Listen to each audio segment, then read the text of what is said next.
Congress spends a butt ton of money, so we'll break down a little bit of what's going on in that and what that has to do with what's going forward in the future and everything else that goes along with COVID-19. Fauci warns us that we could overreact to the newest strain that's mutated of COVID-19 as well.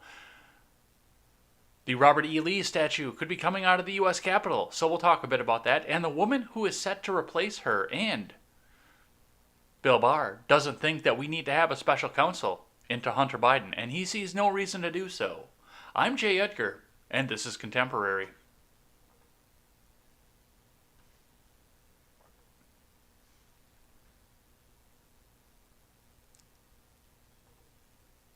Well, that was a mini panic attack.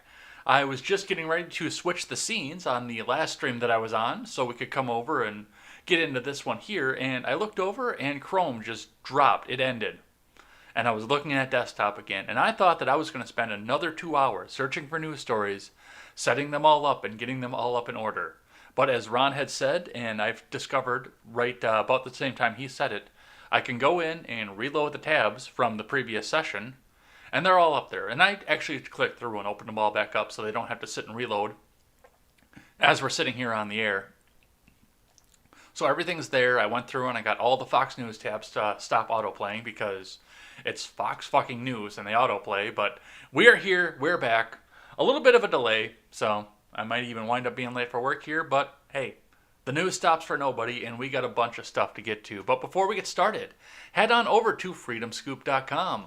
Freedomscoop.com is going to be your one-stop shop for all of your news and commentary needs, carrying great shows such as The Generational Gap, The Daily Ignoramus, The Freckles and Rich Show, The R-Rated Conservative, and The Breakdown with Birkenhoff. Come on over there, pick up some of our swag, and help us support great creators. All right, moving right into the stocks because we are running way behind today. Looking at, and of course this reloaded, so now we're looking at the previous close as the open at this point, but as of right now, as of yesterday, the stocks were about 0.12% up on the Dow. 3471 points, and it looks like the futures were holding pretty steady with that. I think there was a slight drop when we started off the day, but it looks like everything is going to sit and hold steady. We will see what comes out of the stocks throughout the day now that the spending package is going and nobody knows what's going to happen with this. Looking into Bitcoin, which given the fact that we're about to print and spend a bunch of money, let's have a look at what the cryptos are going to do. Bitcoin is, as of this morning, at $23,487. It's fallen a little bit here, but given the fact that we're about to go and print a bunch of money, if they can get the Donald to go and pass this spending package, that could go up again. Because money printer go burr and money value go. Let's keep going in with Investors Business Daily. No, of course. Now they're going to ask me to paywall this shit. Never mind. In from the street. Dow futures gain as Congress passes $900 billion COVID relief package. U.S. lawmakers agreed to $2.3 billion spending bill late Monday that includes $892 billion in coronavirus relief, with $600 checks and increased jobless benefits on the way. From Martin Bakardax. The $2.3 trillion spending bill, agreed after months of contentious and at times bitter negotiations between House Democrats and Senate Republicans, will see around $892 billion spent on the coronavirus relief efforts, including $350 billion in new money. The bill, which also includes $600 checks for most American families and $15 billion in payroll support for the airline sector, will likely add around 2.5 percentage points next year's GDP growth. Yeah, okay. An amount that will keep the world's biggest economy from suffering a double-dip recession. News of the passage late Monday combined with a more detailed examination of the news that a new variant of the coronavirus has been identified by researchers. Weird. It happened right after they got the vaccine out. I wonder why that is. Gave stocks a bit of a boost Tuesday with European markets rising firmly, helped by comments from BioNTech. Uyghur Sahin, who said it was highly likely that this company's vaccine, developed with Pfizer, would induce an immune response to deal with the new strain. Wall Street is set for a more muted session, however, as investors head to the final full trading day of the year, with the major market-moving headlines behind them. Futures contracts tied to the Dow Jones Industrial Average suggest a modest 15-point gain, while those linked to the S&P 500, which has gained 14.4% for the year, are priced for an 8-point bump to the upside. NASDAQ futures indicate a 65-point opening bell gain. Apple shares were active in pre-market trading following a report from Reuters that suggested the world's biggest tech company is ready to unveil plans for a self-driving car, as well as next-level battery technology that could begin manufacturing in 2024. I wonder if it'd have all kinds of soft, rounded colors or corners rather, bright colors and big screens and all kinds of things to make you feel safe and comfortable, while its manufacturers are jumping into suicide nets outside the factory. Apple was marked 2.9% higher in pre-market trading to indicate an opening bell price of $131.90 each. Peloton was also on the move, rising 7.2% to $154.77 each after it announced the $420 million purchase of equipment-making rival Precor, a move that will add both manufacturing capacity and a larger presence in commercial spaces such as gyms and hotels. Elsewhere, oil prices extended declines Tuesday ahead of the American Petroleum Institute's weekly report on stockpiles later today, with traders citing renewed concerns for energy demand in the wake of European lockdowns and travel restrictions. WTI crude, which has risen nearly 40% over the past 2 months, was marked 62 cents lower at $47.35 a barrel, while Brent contracts for February deliver. The global benchmark were seen at 54 cents lower at $50.37 per barrel. Yeah, gas is up again. It's over to the $2 mark where I live. I believe it was $2.14 the last time I looked. So, I mean, the Christmas holiday is coming. People are needing more fuel because they sit outside and idle to warm their vehicles up. So that's always to be expected in the winter. More demand equals more cost. But once again, we're going to start to travel more for Christmas. And the gas prices are going to go up. Plus, we have a Democrat coming into office. So guess what? You like those $4 a gallon gas prices? They might be coming back. All right, let's get into the big news for the day. The spending package. Congress passes massive coronavirus relief and government spending package. From Elena Treen. The House and Senate passed a $900 billion coronavirus relief bill and a $1.4 trillion government funding measure Monday night after months of gridlock on Capitol Hill that had absolutely nothing to do with the election that was coming up. Why it matters. The bill's passage comes before many of the existing coronavirus relief measures were set to expire January 1st. It also staves off a government shutdown. The big picture.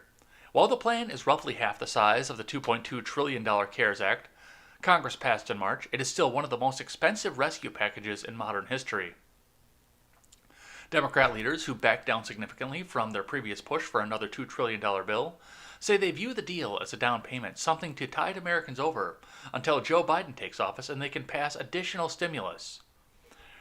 But some lawmakers, including progressives, are skeptical Biden will be able to do this as easily as Democrats are projecting, especially given many Republicans have resumed their posture as deficit hawks now that Trump is on his way out. Yeah, no, you guys don't get to fucking say that. Anybody who took the check doesn't get to be a deficit hawk. I get to. I cut the motherfucker up. And vaccines are being distributed across the country. For the record, the House passed the measure 359 to 53, while the Senate vote was 92 to 6.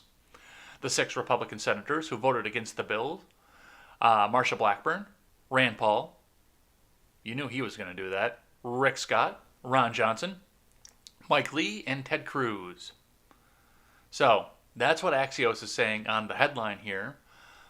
And let's look at some of the stuff that's in it.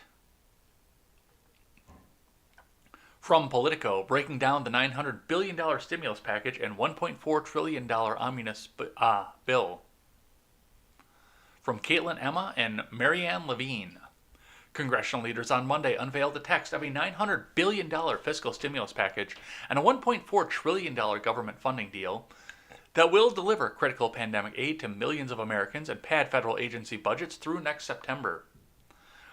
The colossal year-end package, approved by House and then the Senate on Monday night, will provide another round of direct payments, enhanced unemployment benefits, and billions of dollars for struggling industries in what still amounts to a less generous package than the $3 trillion response mounted at the beginning of the pandemic. Unemployment benefits expire in mid-March, likely setting up another deadline for additional congressional action early next year. The bipartisan, bicameral, year-end package also includes a dozen annual appropriations bills that, if passed, would ward off a government funding fight at the onset of the Biden administration. Here's a breakdown of what the massive year-end compromise. $166 billion in direct checks. Individuals making up to $75,000 a year will receive a payment of $600, while couples making $150,000 will receive $1,200. In addition, $600 per child. The deal also makes the stimulus checks more accessible to immigrant families, because why wouldn't it? Treasury Secretary Steve Mnuchin said Monday that the checks could go out as soon as next week. I'll get my scissors warmed up. $120 billion in extra unemployment help. Jobless workers will get an extra $300 per week in federal cash through March 14th. The legislation also extends employment benefits to self-employed individuals, gig workers, and those who have exhausted their state benefits. $325 billion in small business boost. Pandemic ravaged small businesses would see a total of $325 billion, including $284 billion in loans through the Paycheck Protection Program. Osteen is already fucking drooling, you guys. Osteen, I'm going to get millions of dollars, man. It's the prosperity gospel. It's God handing money down to me from the government, and all I got to do is keep a couple people employed.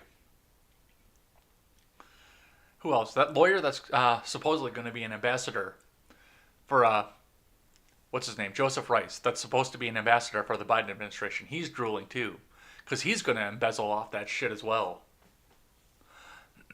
$20 billion for businesses in low-income communities, and $15 billion for struggling live venues, movie theaters, and museums. A major priority for Minority Leader Chuck Schumer. The small business aid is only expected to cover less than 3 months of payroll costs, however, while many employers don't expect to resume normal operations for more than 6 months. After lots of intense bickering over the weekend, lawmakers agreed on language that will prevent the Treasury Secretary from restarting emergency lending programs created by the CARES Act, as well as from designing any new programs that look the same as the ones that are ending.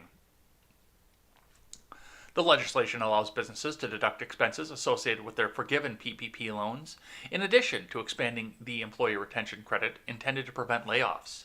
It includes a 2-year tax break for business meals, a priority for President Trump, and rolls over a variety of temporary tax breaks known as extenders for some multiple years. The package also extends payroll tax subsidy for employers offering workers paid sick leave and boosts the earned income tax credit. Okay, that I can get behind. That's fine. Border wall status quo. The government funding portion of the year-end package would maintain nearly $1.4 billion in cash for Trump's southern border wall. In addition to $20 million for new border processing coordinators, the bill also includes $15 billion for customs border protection, nearly $8 billion for immigrant and customs enforcement, $840 million in emergency cash to help ports of entry cover revenue losses during the pandemic.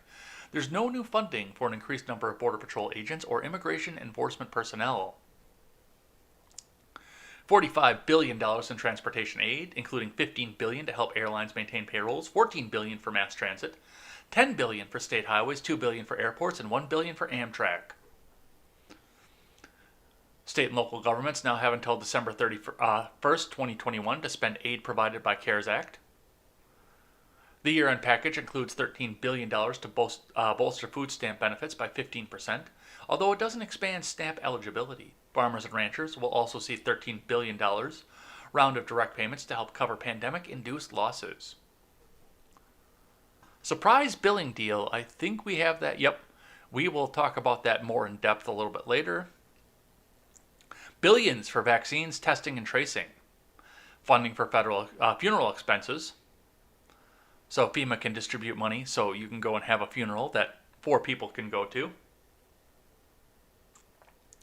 Restoring Medicaid for Marshallese. Tens of thousands of Marshall Islanders will be allowed to sign up for Medicaid, with the year-end agreement revising a drafting mistake in the 1996 Welfare Reform Bill that barred the Islanders from the program. Rental aid and an eviction ban. Yeah, we know what's going on with that. You could squat as long as you don't pay your bills. Infusion for schools and childcare. $82 billion for colleges and universities, $54 billion for public K-12 schools, and $23 billion for higher education. Bipartisan agreement to forgive nearly $1.3 billion in federal loans to historically black colleges and universities, deliver Pell Grants to incarcerated students after a 26-year ban, and simplify financial aid forms. Yeah, we'll be going over that a little bit later. Major anti-busing action. Lawmakers eliminated a last remaining vestige of the incendiary anti-busing fights of the 70s, including language that nixes a prohibition on the use of federal funds for transportation cost to carry out school desegregation efforts. Pay raise for the troops. Cash for another Virginia-class sub. Yeah, we don't have money coming in, but we're going to buy another submarine. $2.3 billion for a new submarine. A nod to new museums. Keeping contractor relief, restricting access to e-cigarettes. This is so full of fucking pork, it's not even funny. I mean, we're past spending at this point. This is shit that they put in there. First off, that's unconstitutional. That's a local issue. A variety of reauthorizations, a boon for broadband, $7 billion to expand broadband access for students, families, and unemployed workers. And finally, personnel office days independent. The legislation blocks the Trump administration's plan to merge most of the functions of the Office of Personnel Management into the General Services Administration, a proposal decried by unions representing federal workers. Look at all this pork. Look at all of it. But unfortunately, this isn't all that's in there. And at some point, I look at this bill and look at some of the things that have come forward to me, and I think that this was designed so that President Trump would veto this. And therefore, they could use this coming up in, I don't know, the Senate runoffs that are coming up, or a second Trump term. Some of this does look like they're not expecting Joe Biden to make it over the hump. But, you know, it's reality TV, so we're not going to get the cliffhanger until the very final episode. Thank you, Federal Apprentice. But an avid Twitter user, he's 4am over in the Discord server, brought forward a couple of other tweets that show some of the pages of stuff that's in all of this. Tim Tierney tweets out, this stimulus proposes giving $700 billion, or million, not billion, I'm sorry, $700 million to Sudan. No, really. And of course, he used that shill for Pennsylvania governor candidate, because you can't just have a successful tweet without putting a shill in it. So let's open this up and have a look. For an additional amount for Economic Support Fund, $700 million to remain available until September 30th, 2022, which shall be for assistance for the Sudan, and which may be available as contributions, provided that up to $100 million of such funds may be transferred to and merged with funds made available under the headings Global Health Programs and Transition Initiatives in Acts making appropriations for the Department of State, Foreign Operations, and related programs, provided further that upon a determination by the Secretary of State that funds transferred pursuant that preceding proviso are not necessary for the purposes provided, such amounts may be transferred back to such accounts. That is a lot of legalese to say that Sudan is going to get $700 million of this $1.4 trillion spending package. So, something to pay attention to. Thank you, 4am. Technofog. The stimulus bill. The government closes the economy. You lose your job. You face eviction. $600 for all your troubles. Meanwhile, they send $135 million to Burma, $85.5 million to Cambodia, $1.4 billion for Asia Reassurance Initiative Act, and $130 million to Nepal. Let's look at the text. Section 1462 of the funds appropriated under Title III and under the heading International Narcotics Control and Law Enforcement of this Act, not less than $134,950,000 shall be made available for assistance for Burma, provided that such funds may be made available notwithstanding any other provision of law and following consultation with the appropriate congressional committees.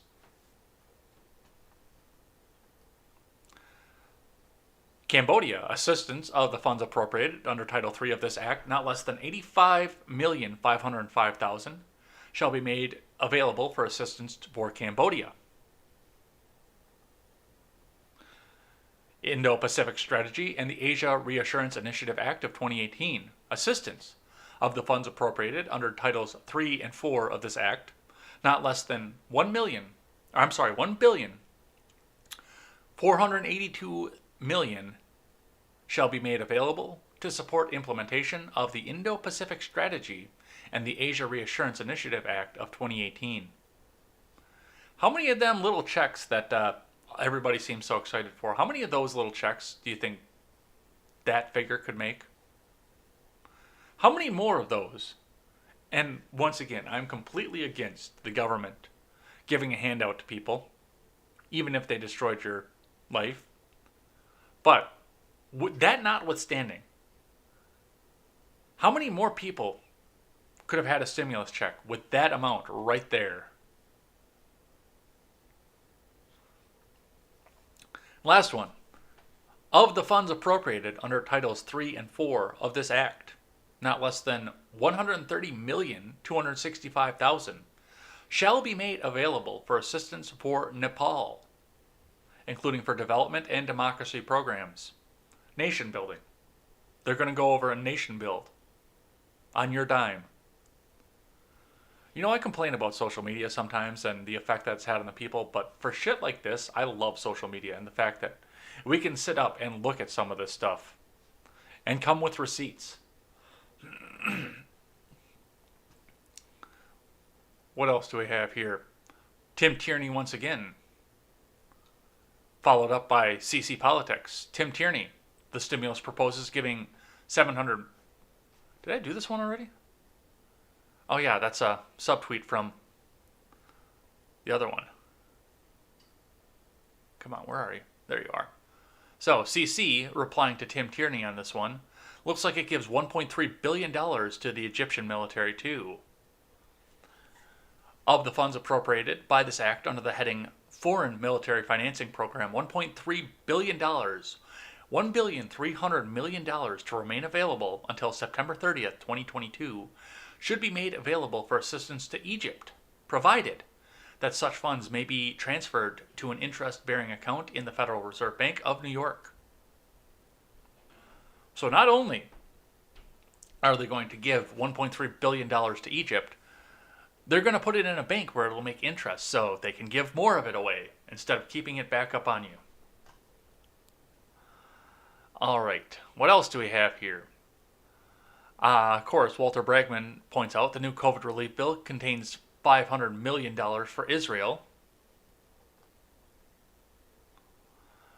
Of the amounts appropriated in this act under the headings of procurement, defense-wide, and research, development, test, and evaluation, defense-wide, $500 million shall be for the Israeli cooperative programs, provided that of this amount, $73 million shall be for the Secretary of Defense to provide the government of Israel for the procurement of the Iron Dome defense system to counter short-range rocket threats, subject to the U.S.-Israeli Iron Dome procurement agreement, as amended, $177 million for the short-range ballistic missile defense program, including cruise missile defense research and development, of which $50 million shall be for co-production activities of SRBMD systems in the United States and in Israel to meet Israel's defense requirements, consistent with each nation's laws.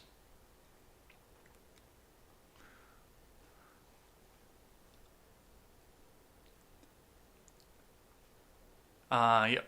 173 million shall be for the Aero System Improvement Program, including the development of a long-range ground and airborne detection suite. So, also, the legislative package contains $2 billion for Air Force missile procurement and related expenses.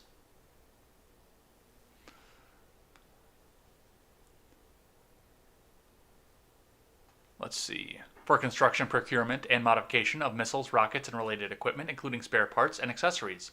Therefore, ground handling equipment and training devices, expansion of public and private plants, government-owned equipment and installation thereof in such plants, erection of structures, and acquisition of land. For the foregoing purposes, and such lands and interests therein may be acquired, and construction prosecuted thereon, prior to approval of title, reserve plant, and government and contractor-owned equipment layaway, and other expenses necessary for the foregoing purposes, including rents and transportation of things, $2,142,181,000 to remain available for obligation until September 30th of 2023. Also, $4 billion for Navy weapons procurement, $2 billion for Space Force.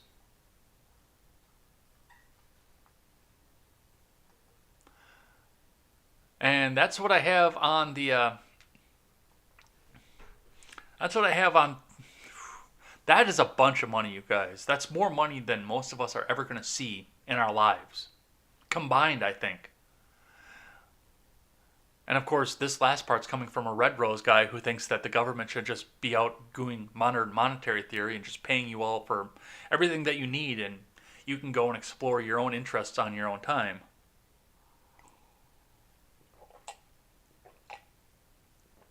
That is a bunch of money that's coming out of the spending package. And to be completely honest, I hope that the Donald vetoes this. Of course, I don't think he will, because now he's got to be able to come back up and say, "See, I'm winning, I'm the best president, I'm giving you all the money that you want." And of course, they had to tie this to the COVID-19 relief.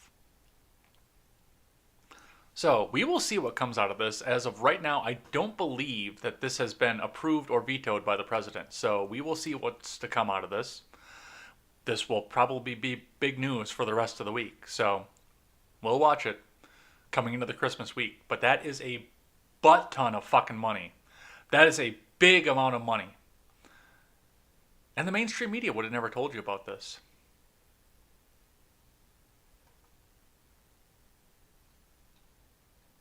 I don't know why I have this over here. I don't want this one over here. We need this down here somewhere. Because we need to talk more about what's going on with the spending package. So I archived this from the Washington Post, where democracy goes to die in darkness. Congress could simplify FAFSA, expand Pell Grant access, and spending measure. From Danielle Douglas Gabriel. A year-end federal spending package could keep the government running, could increase access to federal student aid as the coronavirus pandemic continues to roil college enrollment.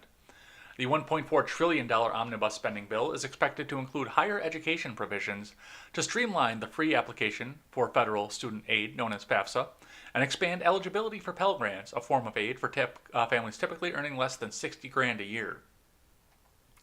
House and Senate leaders have been negotiating the provisions for weeks and announced details of the higher education measures on Sunday. Although Congress has yet to release the final text of the spending bill, the year-end funding legislation is attached to the latest pandemic relief package agreed to Sunday evening.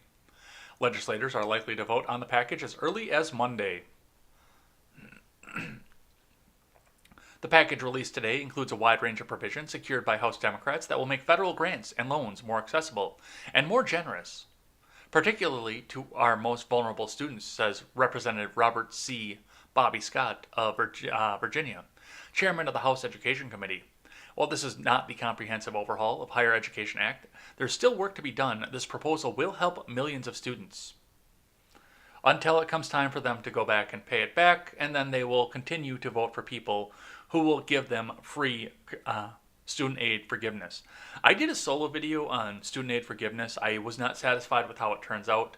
I'm going to re-record that. I'm going to see if I can get that out this week, because I think I came up with the plan as to how to fix the student loan crisis. But all we're going to do with this and the expanded access is make all this shit worse. That's all we're going to do with this. So my big thing is stop spending money. And by the way, it's always Twitch. Let's keep going. From Politico, I promised we would talk about the surprise billing fix. So let's go a little bit more into depth with that. From Susanna Luthi over at Politico, Congress is set to include a long, elusive ban on surprise medical bills as part of a major spending deal lawmakers were working to finalize Sunday evening. A joint statement from House Speaker Nancy Pelosi and Senate Minority Leader Chuck Schumer confirmed a surprise billing fix is part of the government funding deal, which also includes $900 billion in new COVID-19 relief. Though key congressional committees had agreed more than a week ago on the plan for protecting insured patients from large medical bills when they unwittingly receive out-of-network care, it had been unclear whether it would be part of a must-pass government funding legislation. The final decision came down to Senate Majority Leader Mitch McConnell, who had been silent on the deal. The White House has already endorsed the plan nearly 2 years after President Trump first called on Congress to fix an issue that has drawn bipartisan concern, but those efforts were nearly derailed by opposition from well-funded groups and congressional turf battles. So we hide it in a 5,600-page spending package. While the healthcare industry agreed that patients should be held harmless in emergency situations, hospital and physician groups and insurers fought vigorously over who would pick up the tab. The compromise deal congressional committees struck earlier this month was considered largely a win for hospitals and doctors, and tweaks made in the final legislation are even friendlier to providers, according to a summary obtained by Politico. The previously announced deal called for health insurers and providers to negotiate most billing disputes or bring their complaints to a mediator. But in one key change, the final version of the bill would forbid arbiters from taking into account Medicare and Medicaid rates, which are typically much lower than what commercial coverage pays. That is a loss for insurers, employers who fund a major chunk of private coverage, and patient advocates who thought that including those public rates as a barometer could help curb healthcare prices. As a guardrail, the measure also bars arbiters from considering providers' bill charges, which are usually well out of line with what insurers or patients end up paying. And much like our Twitch friend over there, we're looking at a wall of text to explain a very simple concept. If you got your healthcare out of network for whatever reason, like say you were living in Illinois, and you were in Florida on vacation, and you fell down and broke your leg on the beach when you were trying to impress some beach bunny, you could get surprise bills just because you're out of network. This has been a key cornerstone of the problems with the ACA. And the fact that doctors' offices are not allowed to tell you what something's going to cost, because they don't want you to go out and shop around. So, with that in mind, the fix is in. Unfortunately, like I said, this has to be buried in a 5,600-page spending bill instead of having a single-line bill, which that's what we need to be doing at this point. Single-issue bills. And a fucking budget. This omnibus thing is bullshit. Give us a budget, pass the budget, and make sure that it matches the amount of tax receipts that you're going to have coming in. This has been something I have been railing on since the first time I heard Omnibus under the Trump administration. Not knowing the fact that they were doing it all through Obama either, because the mainstream media didn't cover any of that. They just came up and said, "Oh, John Boehner's bad because he won't pass what Obama wants, and he's going to cause the government to shut down." That's all that we got out of the Obama administration. I hate the fact that, yeah, like I said, this has to be buried in a massive bill like this. But we will see what happens with this. Last one, I think. Do I have one more? No, I've got one more after this. But here's an interesting one, given where I'm sitting here. The COVID-19 stimulus bill would make illegal streaming a felony. From The Hollywood Reporter. Congress looks to provide relief to U.S. citizens and small businesses, but the Omnibus bill includes some legislative priorities for the entertainment industry as well. Providing direct assistance and loans to struggling individuals and businesses hit hard by COVID-19 has been a priority for federal lawmakers this past month, but a gigantic spending bill has also become the opportunity to smuggle in some other line items, including those of special interests of the entertainment community. Perhaps most surprising, according to the text of the bill being circulated, illegal streaming for commercial profit could become a felony. It's been less than 2 weeks since Senator Tom Tillis released his proposal to increase the penalties for those who would dare stream unlicensed works. In doing so, the North Carolina senator flirted with danger. About a decade ago, Minnesota Senator Amy Klobuchar made a similar proposal before it ended up dying, as people worried about sending Justin Bieber to jail. No, seriously. This time, Tillis's attempt was winning better reviews for more narrowly tailoring the provisions towards commercial operators rather than users. That said, it's had very little time to circulate before evidently becoming part of the spending package. If passed, illegal streaming could carry up to 10 years in jail. That's not the only copyright change either. So this is, I looked at this, and of course this came up to my attention because I stream. But this is different than me getting on the camera and the FCC saying, "Oh, mate, you got a license for that stream?"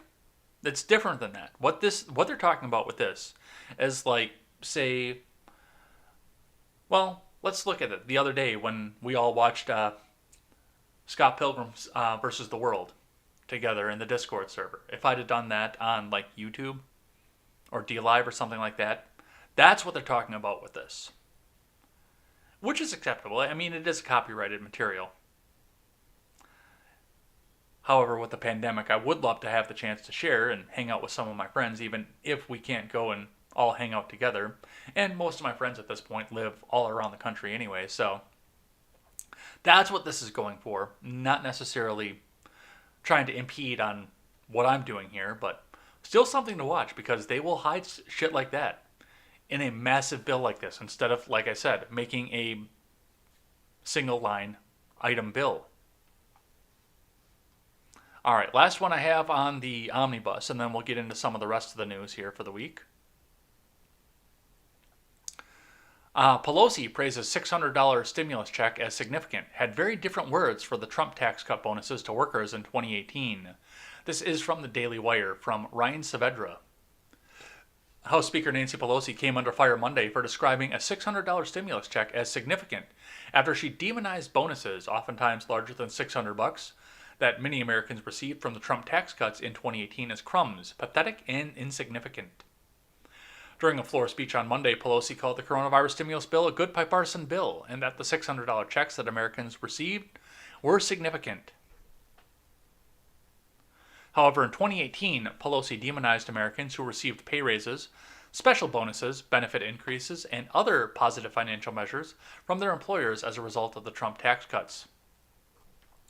Americans for Tax Reform compiled a list over 1,000 businesses that gave their employees major bonuses and pay increases and other financial rewards. Many of the businesses gave their employees bonuses of $1,000. A number of companies are attributing the tax bill for being able to give higher wages to their employees, as well as being able to give a number of bonuses to their employees. A reporter said to Pelosi during a 2018 press conference, "How do you respond to that?" "In terms of the bonus that corporate America received versus the crumbs that they're giving their workers to the kind to put the schmooze on is so pathetic. It's so pathetic," Pelosi responded. "And I would hope that with their big advantage of bringing money home at a very low rate, they would invest in infrastructure and things. But our experience has been that they will do dividends. They will do stock buybacks and things like that. I think it's insignificant." And we can have a listen to that quick. I know we are running behind. We spent way more time on the Omnibus than I was expecting. And of course, given the Google Chrome crash, we're a little bit behind the 8 ball as well. But let's have a listen.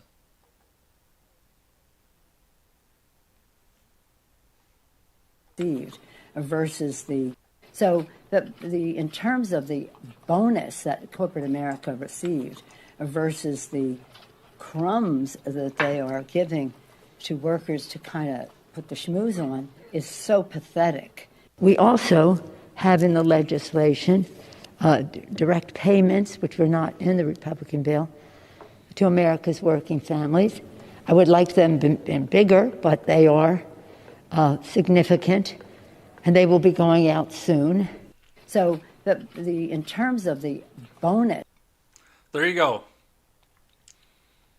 If the private industry gives it out to people, it's crumbs. If Nancy gives it to you, it's significant. But I would have liked it to be more. All right, let's talk coronavirus.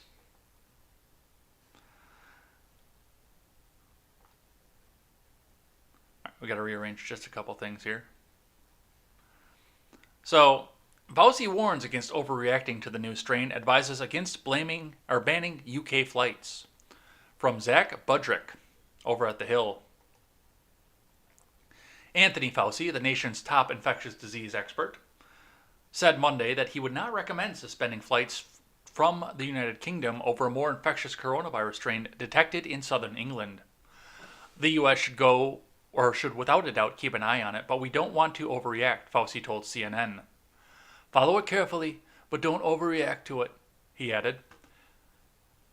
Admiral Brett Giroir, the White House coronavirus testing czar, also told CNN that travel restrictions came up during a discussion late Sunday with Centers for Disease Control Director Robert Redfield.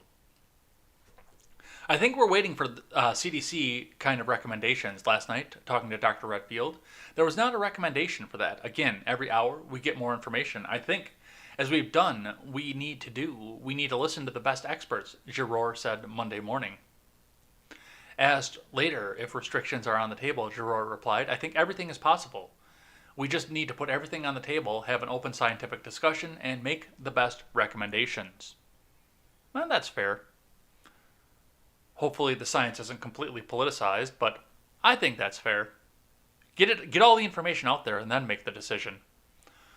So we will see what happens with that. But of course, where I got this article from, The Hill says Fauci warns against overreacting to the new strain, and Tetsui77 tweets out, this is the new no one needs a mask to go to Chinatown. Stop being xenophobic, etc., etc., etc., LogicBot3000 tweets back. I mean, where's the lie? That's what I gotta ask. Where's the lie here? All right, from The Blaze, Nancy Pelosi claims faith-oriented members of Congress told her they don't believe in science as she rewrites history of Trump's COVID-19 response. This is from Chris Pandolfo. House Speaker Nancy Pelosi on Monday claimed that some faith-oriented members of Congress have told her that because of their faith, they don't believe in science. In a speech on the House floor in support of the $900 billion coronavirus stimulus bill, Congress is expected to pass, the California Democrat accused the Trump administration of pursuing a herd immunity strategy to combat COVID-19, which she described as quackery, and suggested that some government officials and members of Congress were anti-science because of their faith. We couldn't pass legislation until now because the administration simply did not believe in testing, tracing, treatment, wearing masks, sanitation, separation, and the rest. Yes, sanitation. Toss the mask that is apparently holding in the most infective strain of the flu in history into a regular garbage can. And not a hazmat can. It has become clear to us now that they believed in herd immunity, quackery, springing right from the Oval Office, and not denied sufficiently by some the CDC and the rest, she said. So now we have a vaccine, and that gives us hope. The vaccine that springs from science. Isn't the goal of the vaccine herd immunity? People say around here sometimes, I'm faith-oriented, so I don't believe in science. And I said, well, you can do both. Science is an answer to our prayers, and our prayers have been answered with a vaccine. She continued. She went on to say the stimulus legislation advanced by Congress will ensure that COVID-19 vaccine will be distributed fair and equitable and free.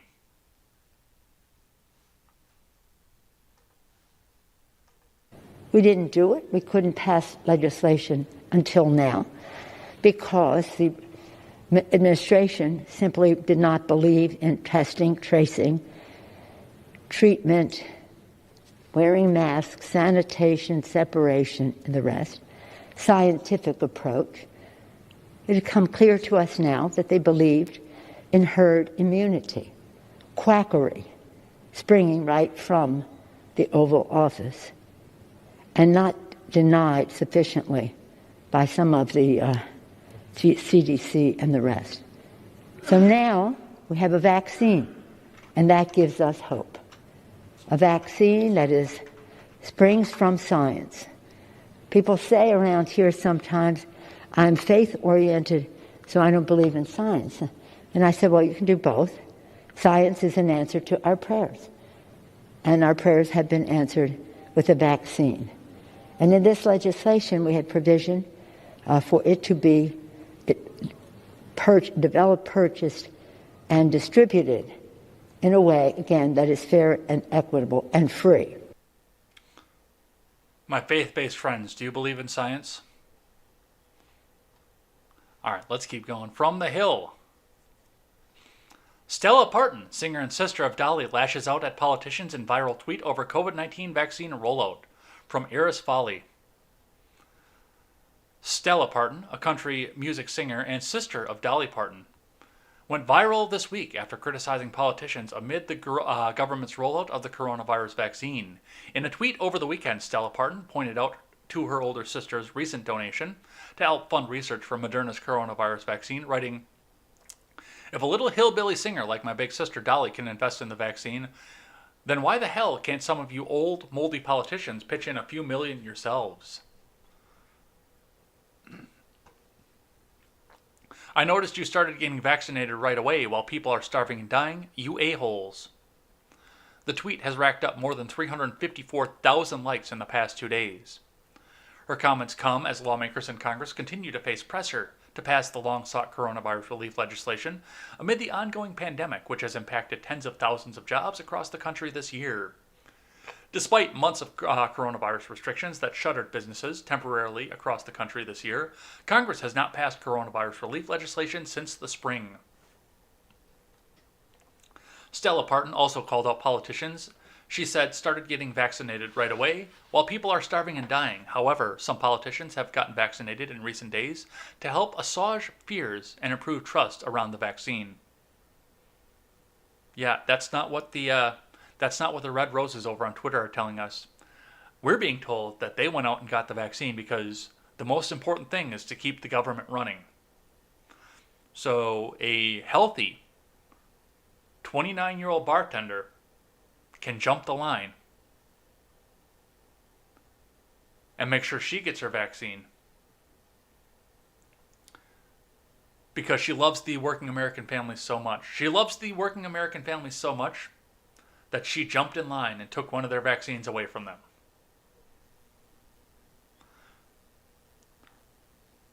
And Stella is right on that one. I mean, when you're right, you're right.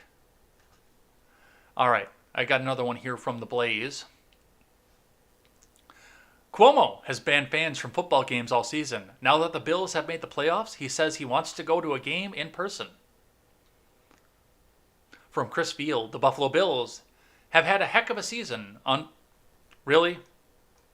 You couldn't put hell of a season in that? You fucking moot.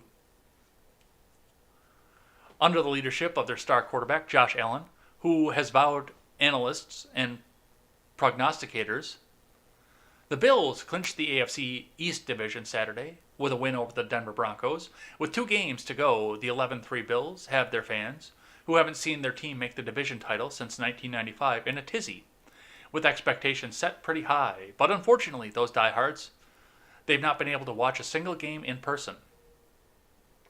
The reason for that is New York Democratic Governor Andrew Cuomo had an edict that said that no one is allowed to attend football game in person throughout the state of New York, which means that all home Bills games have been played in an empty stadium. The Giants and Jets both play their games in MetLife Stadium, which is located in New Jersey. However, now that the Bills are in the playoffs, Cuomo is itching to attend a game, and Albany watchers are wondering if maybe the governor's wish to fulfill his own desires will prompt him to open the gates to the public. Cuomo said Sunday that he would like to be at Bill Stadium when the Bills host a playoff game in January. Yeah, I want to attend the Bills game, he said in a conference call, the New York Post reported. I've attended them in the past. Noting the Bills' dominant performance over the Broncos, the Cuomo continued, gushing, "It was a great game, by the way. That was just unbelievable. I mean, really incredible. You almost sensed the energy and the optimism and the confidence, the way they played, and Josh Allen was just unbelievable." The Post did not note whether the governor indicated that traveling across the state from Albany to Buffalo would count as essential travel. Of course, the Cuomo administration still claims to be concerned about crowds and COVID spread, which is why he has continued his controversial and inconsistent dining bans that target New York City. And it's not just the stadium crowd that Cuomo and his team are worried about. The Post noted they're also worried about partying members of the Bills Mafia in the parking lot, should fans be allowed to watch games in person. The big issue here is tailgate parties, the New York State Health Commissioner Howard A. Zucker said. In a Andrew Cuomo impression voice, the paper reported, more from the Post. So they've got that up there from the Post, and well, I mean, I'm sure it would just happen to be the case where Andy Cuomo would be allowed to have a private viewing of a Buffalo Bills game in an empty stadium. The whole game would be for him. We're pushing towards the let them eat cake kind of thing. I laughed at it and mocked it mercilessly yesterday, but when we start to see stuff like this, we're getting to that point. The elites shutting down the world so they can enjoy sports and entertainment privately without having those pesky plebs coming into the same place as them. That's what we're getting to at this point. And hopefully there's a defensive guillotine out there somewhere. Defensive, of course, but a defensive guillotine. All right. From Fox News. Birx, after criticism, defends post-Thanksgiving trip amid coronavirus outbreak. No author given. Dr. Birx, one of the White House's top coronavirus advisors, defended herself Monday as she faced scrutiny for traveling to a vacation property in Delaware with others after Thanksgiving. The AP reported that the day after Thanksgiving, Birx traveled to a vacation property off Delaware with 3 generations of her family from 2 households. Like many Americans, I'm the sole caregiver of my parents, she said in a statement to Fox News. They live with me in my immediate household in Potomac, where my daughter and her family reside as well. We're all supporting each other and providing for each other during this difficult time. So basically, you drank the Potomac water, and now you think that the rules don't apply to you. Is that what I'm getting from this? Birx joined other experts prior to the Thanksgiving holiday to warn Americans to limit their gatherings to their immediate households due to the troubling spike in cases. But now she thinks that it doesn't apply to her. So, good job, Birx. These people aren't afraid of any of this stuff anymore. They never were. We looked at this back in March and said, okay, well, we'll do the 15 days to slow the spread thing just because we don't know. And said, hey, they'll do whatever we tell them. Hey, I bet you we can get them to stay in their houses for a fucking year. Give that just a second. It looks like we might even get bumped off here, but Chrome is locked up.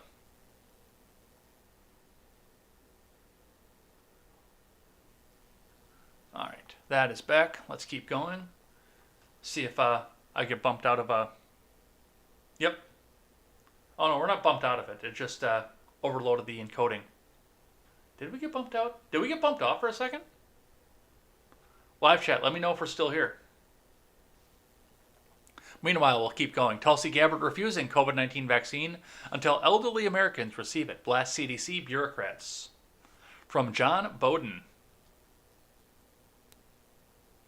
Retiring Representative Tulsi Gabbard said Monday that she would not receive a COVID-19 vaccine until elderly Americans have been vaccinated, while blasting federal health officials for recommending first responders be prioritized over the elderly when it comes to distribution. Gabbard criticized the Centers for Disease Control and Prevention in a pair of tweets in apparent response, saying, heartless, arrogant, unelected CDC bureaucrats have decided that the lives of elderly Americans don't count.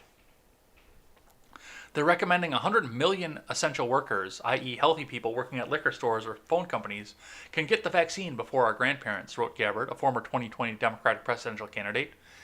This is immoral and bad health policy, she added. I had planned to get the vaccine, but will now stand in solidarity with our seniors by not doing so until they can. I urge my colleagues who are under 65 and healthy to join me. Well, you're in Congress. There's like 4 of you that are under 65. The rest of you are in your 90s. Gabbard's tweet conflated essential workers, those who were allowed to continue reporting to work during stay-at-home orders, with first responders. The CDC put its first responders alongside high-risk health workers for early access to the vaccine. And you know what? I mean, I'm doing this in a sense of the fact that, I don't know what the side effects are, and I've been seeing people get horrible side effects. Everybody else, you can go off and get in line in front of me. If you want to go take it, I'm not going to talk bad about you if you go and take the vaccine. I am not. I'm not going to be that kind of person. But you can be far in line ahead of me. I will wait. You go do it first. And then, if you have these horrible flu-like side effects, which it appears that most people do, then I might not get it. But I'm going to let you guys be guinea pigs first. All right. So, good on Gabbard for that. On the other side of the aisle, Star Trek actor George Takei hopes Marco Rubio suffers allergic reaction to coronavirus vaccine. From Brian Flood. Actor George Takei, best known for his role in Star Trek, is under fire for a tweet implying that he wanted Senator Marco Rubio to have an allergic reaction to the coronavirus vaccine.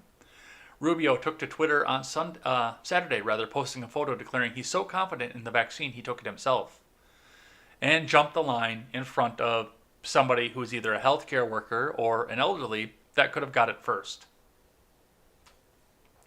Let them eat cake. On Sunday, Takei responded by wishing illness on the senator. There are very few instances of known allergic reactions to the COVID-19 vaccine, but Marco Rubio has always thought of himself as 1 in a million, so there's still hope. Oh my.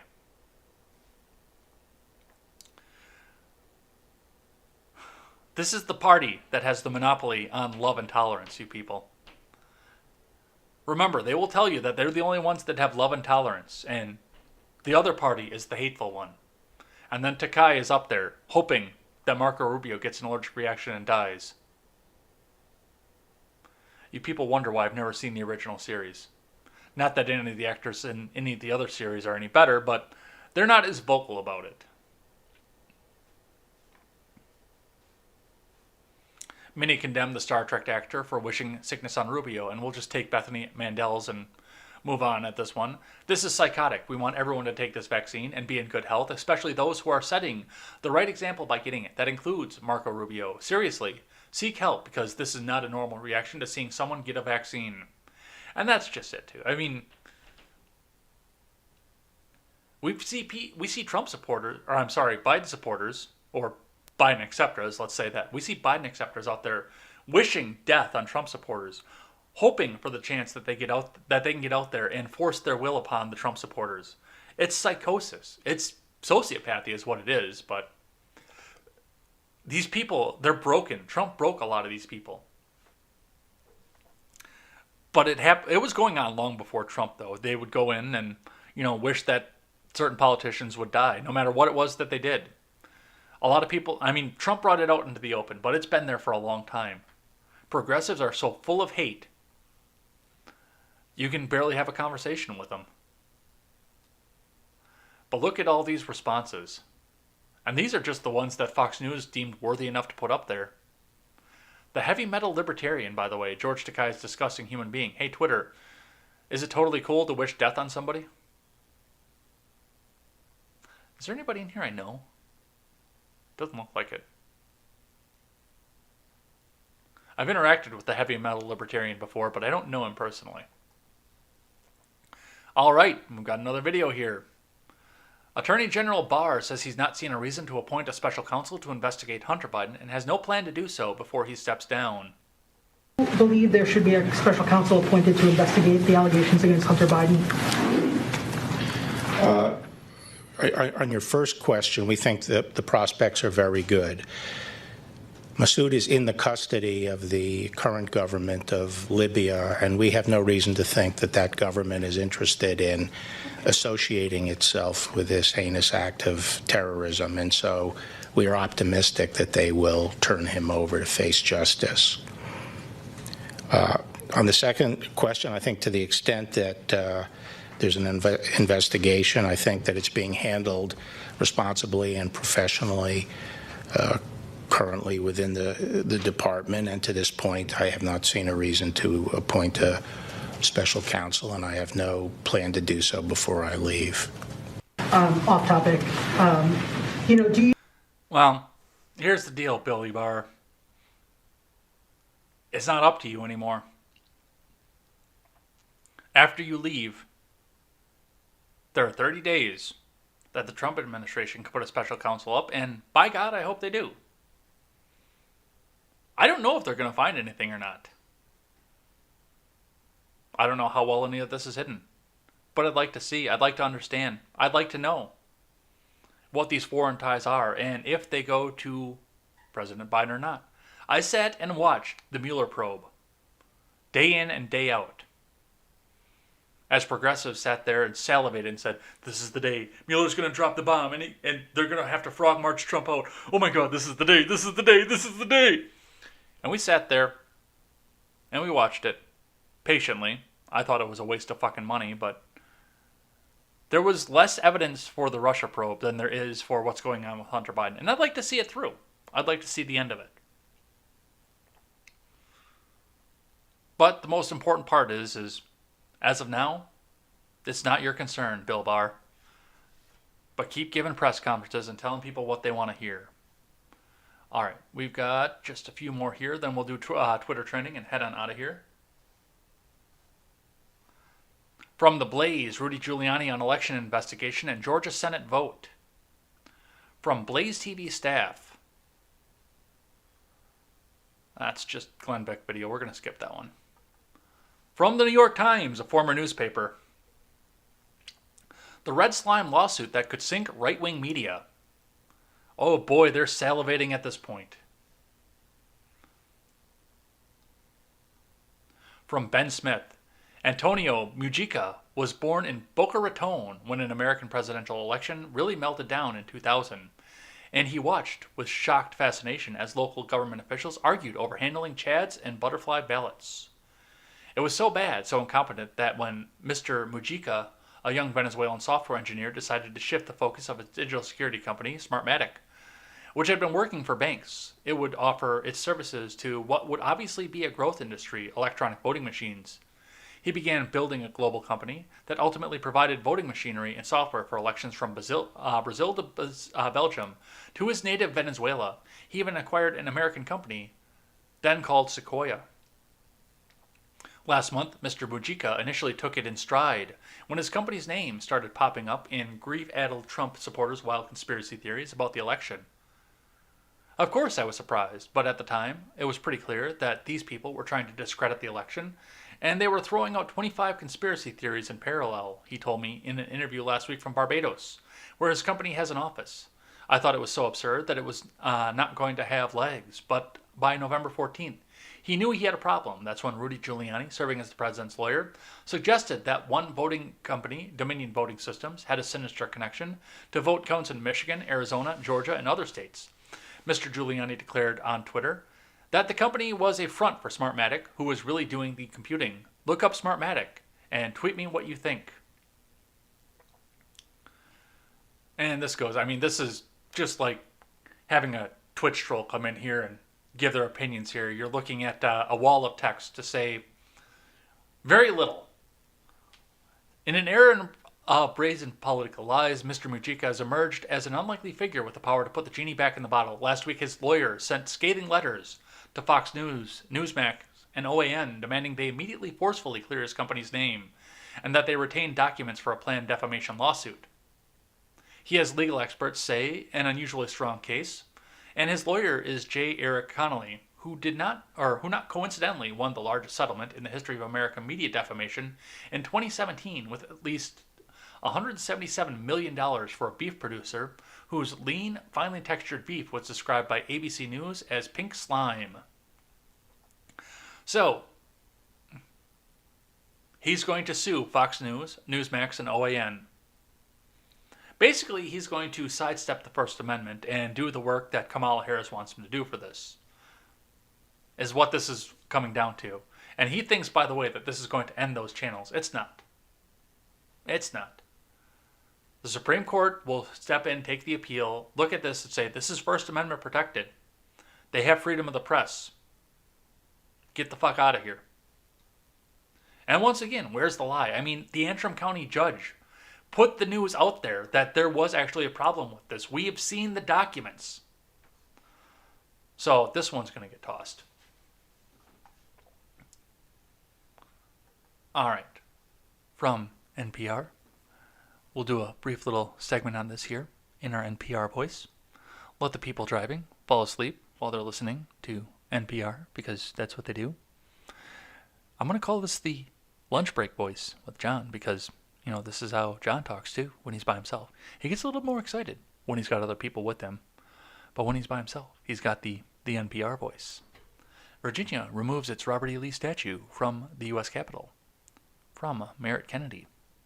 Do you think I can do this whole article like this? Do you think it's possible? Would you guys fall asleep if I did this? All right. For more than 100 years, two statues representing Virginia have stood at the U.S. Capitol. One of George Washington and another of Confederate General Robert E. Lee. But early Monday, the Lee statue was removed from the National Statuary Hall's collection. It's expected to be replaced by a statue honoring civil rights activist Barbara Johns. This is a historic and long overdue moment for our Commonwealth. U.S. Representatives Don McEachin and Jennifer Wexton, both Democrats from Virginia, said in a statement. The Robert E. Lee statue honors a legacy of division, oppression, and racism, a dark period in the history of our Commonwealth and our country. We are proud to have led the effort in the House of Representatives to replace Lee's statue, they added. A commission established by the Virginia General Assembly recently selected Johns to replace Lee. The state's General Assembly is expected to vote on the pick during the legislative session this year. Go away. I'm not giving you money, public radio. Get your money from the state like everybody else. Many statues of controversial historical figures have been recently taken down across the U.S. as the country grapples with its long history of racial injustice. The Statuary Hall collection is made up of two statues from each state displayed throughout the Capitol. Virginia contributed the Washington and Lee statues in 1909, some 44 years after the end of the Civil War, as Virginia Governor Ralph Northam noted. So, once again, they're getting rid of it. They're getting rid of history. And they're trying to replace it with something else. And of course, they're not going to just leave this empty so people can have the conversation and still learn something. They're going to put something else in its place so that they can completely continue to whitewash history. Briefly touching on that from CNN, this is the woman whose statue will replace that of Robert E. Lee in the U.S. Capitol, from Leah Asmalash. When Barbara Johns was just 16 years old, she led a walkout at her high school to protest poor and unequal school conditions. The moment is one that many historians believe helped launch the desegregation movement in the U.S. Now Johns, who died in 1991, will be memorialized at the U.S. Capitol, replacing Virginia's statue of Confederate General Robert E. Lee. By law, all states are allowed to donate two statues to the U.S. Capitol for display around the building as part of the National Statuary Hall collection, and they're able to replace existing statues throughout a process that involves the state's legislature and our governor. The removal of the statue of Lee, one of several statues around the Capitol depicting Confederate soldiers and officials, is part of a larger trend of relegating symbols of the Confederacy due to their racist nature. In a statement, Virginia Governor Ralph Northam described the removal of Lee's statue as an important step for the state. I look forward to seeing a trailblazing young woman of color represent Virginia in the U.S. Capitol, where visitors will learn about Barbara Johns' contributions to America and be empowered to create positive change in their communities just like she did. But not Robert E. Lee leading the charge of trying to have independence for the states while the evil U.S. president suspended habeas corpus and forced them back in. Let's forget about that. Because, hey, states might look at this and say, hey, we can secede too. So that's who this woman is. Wouldn't it be funny if, like, Oklahoma or something bought this statue off the statuary and then donated it back to the hall? Wouldn't that be hilarious? I would love to see that. But yes, this is the woman who led the charge into Brown versus Board of Education. All right, last one here, then we'll do Twitter trending and head on out of here. Kat Von D says she's leaving California part-time due to tyrannical government overreach. So we have another one from Nate Day. Kat Von D is making a change. The former LA Inc. star, 38, took to Facebook last week to explain that she's relocating her family part-time from Los Angeles to Indiana. On Thursday, the tattoo artist shared an image of a large house and her 2-year-old son on Facebook and said many people have reached out to her, ask her whether she's moving to Indiana and selling her Los Angeles home. The answer? Kind of.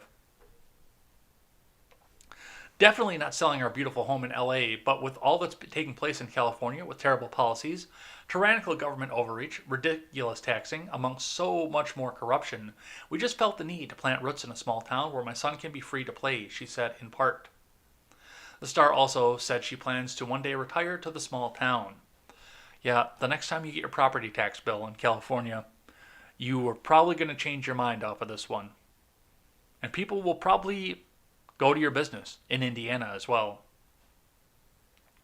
Known for her tattoo work, Kat Von D then clarified that she's not closing her shop in Los Angeles. Give it time. Just give it time. And look at how many people in Indiana will want to go and enjoy your work. So, another prominent person leaving not only just California, but now Los Angeles too. So, give it time. The taxes will crush you. And be like the Daily Wire and just move everybody over to Indiana. I have no tattoos, so I know almost nothing about this woman except that one of the drivers that I used to work with enjoyed her work. That's the only thing I know about Kat Von D. But good for her for recognizing the problems of California. I know Harvey mentioned last night that it's looking like possibly next month her and her husband are getting out of California too. Just because it's so oppressive to get over there, and once you move in there, it's hard to get back out. So good on them.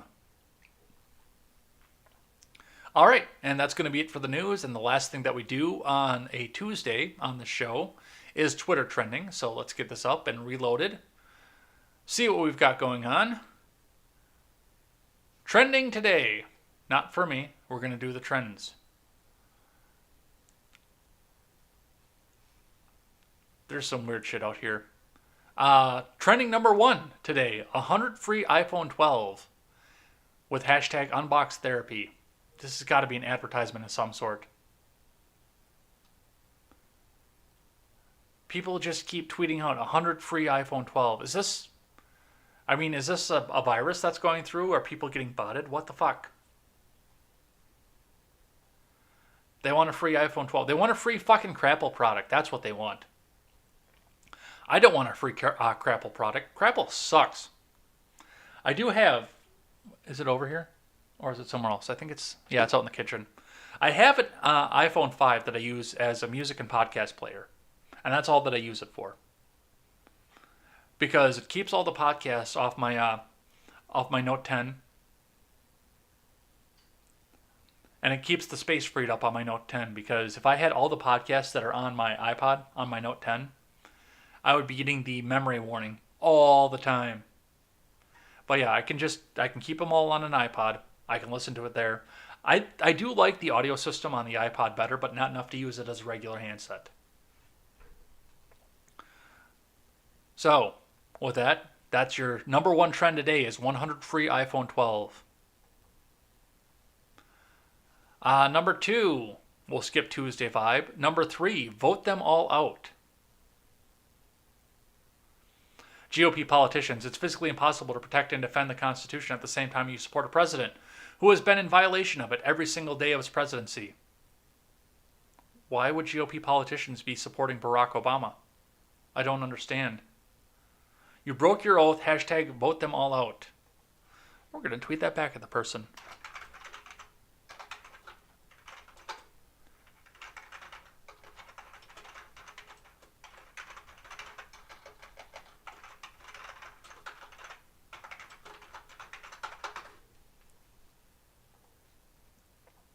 Let's see if that gets some traction here. There's nothing more telling than Congress including a write-off for 3 martini lunches while 1 in 10 Americans don't have enough food at the end of the month. Yeah, I don't really care about that at this point. Matt Gaetz, because Republican hypocrisy. Republicans don't actually have any values at all and just say and do things to steal power. No, that's Democrats. Republicans are slightly better. So, yeah, a bunch of people decided they wanted to say hashtag vote them all out against Republicans for various reasons. All right, next one. Finding Nemo. Opinions about Finding Nemo are rolling in as people choose which Pixar movie they leave behind. I've only seen 2 of these movies, just so you know. And that is in spite of the fact that my niece is nicknamed Jack Jack. But that's not because I've seen The Incredibles. That's because that's what her older sister told me her name was when she was in utero. That's Baby Jack Jack. Number 4. We'll skip Tuesday thoughts. Veto. This has been trending since last night. Some Republican lawmakers are urging President Trump to veto the government spending bill, saying that it's too rushed and adds too much to the American debt. Fact check true. It really does. All right, and the last one trending today is Gravity Falls, and it's going to be a similar situation to what we saw with Finding Nemo. You've got 4 animated Disney shows. One's got to go. I like Phineas and Ferb. I actually like Gravity Falls too, but for the most part, it looks like people are choosing Gravity Falls to go. I am just a touch too old for Recess. Like, I'm aware of it. My sister liked to watch it when she was a kid, but I had outgrown Disney cartoons by that point and hadn't got back into the nostalgia of looking back at Disney cartoons yet. So, yeah, I was just a touch out of the Recess range, so I've not seen that one, but I've seen all the rest of them. I would have probably chosen Recess in this, but a lot of people, I guess, are choosing Gravity Falls. All right, and that is going to be it for the day. We're going to head on out of here. We'll be back here tomorrow with more contemporary, and hopefully not as with a Google crash, because that was nuts. Looking forward to seeing you guys there. Looking forward to hanging out with you guys again. Looks like we got some good numbers in this time, so we'll have a lot to be thankful for at the end of the week as I read the names of everybody who chatted in the live chat. So if you're lurking, get those last messages in there. But looking forward to seeing you guys tomorrow for more contemporary, and at the end of the week for the call-in show. And I will do the thanks at the call-in show too. So on Friday, I'll read the names of everybody right on Christmas. I hope you guys can catch it back on the replay at least, because I hope that you're spending some time with your families. But we will be doing a call-in show on Christmas morning. So definitely looking forward to that as well. So we'll see what's going on with the news. We'll see you then. Until then, I'm Jay Edgar, and this is Contemporary.